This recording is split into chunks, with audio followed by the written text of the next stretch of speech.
Hello, and welcome to this video in the series of videos of how you, as an advocate or someone in your office, can navigate through the platform for the 24/7 on courts.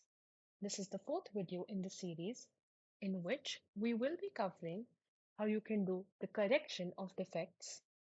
In this video, what will be covered is how you can correct the defects marked by the court staff, how you can correct the defects marked by the judge, and how you can submit the case file post marking of these defects and their correction.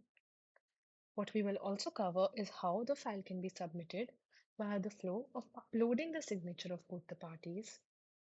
Let us get right into it. First, post the submission of the case file, it will go to the court staff for scrutiny. In case they mark defects and send the case file back, you will be able to see it in your pending task panel on the right as discussed in the video for the home screen. You can scroll down to view it and you will see a pending task to correct file errors. You can also filter for it in task type. Click on this to open the case. You will be able to see any of the flags that have been marked by the court staff. Navigate to view these. You'll see the section in which how many errors are marked. Here, for example, the pay bank name and the bank branch needs to be corrected.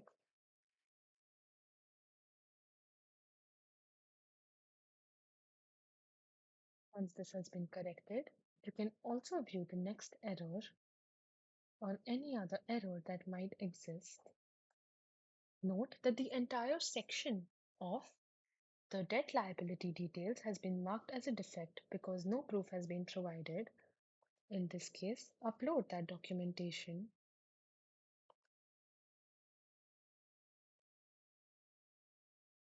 Now, also see if there are any other defects. Notice that the proof of dispatch has been marked as blurry. So delete this document and then you can re-upload it. Once all of the defects throughout the file have been corrected, you can once again navigate to review and sign. On the review page, click on the next button to proceed. You will see a warning message sharing that once you submit, you will not be able to edit the case file again. Click on confirm. Then you can choose to either e-sign like we saw in the filing flow in the previous video, or you can choose to upload a signed copy of the complaint. In case you choose to upload the signed copy of the complaint, select on this option and you will be redirected to the preview page. Here you will be able to see the complaint and download it. Download it onto your device as the case name.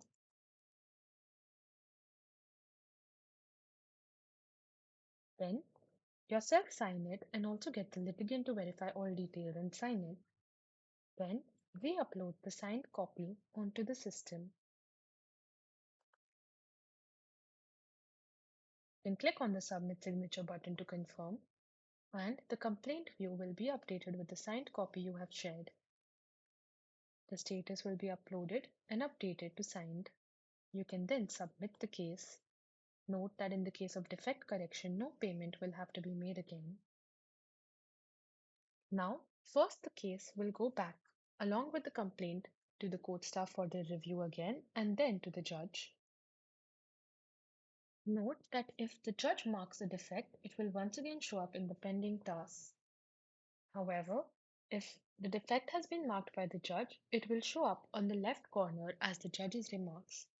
This can be reviewed and then action can be taken in the relevant section.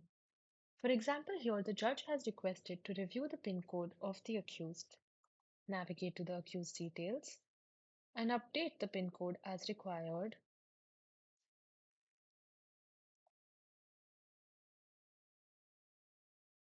Once the change has been made, you can once again proceed to review and sign.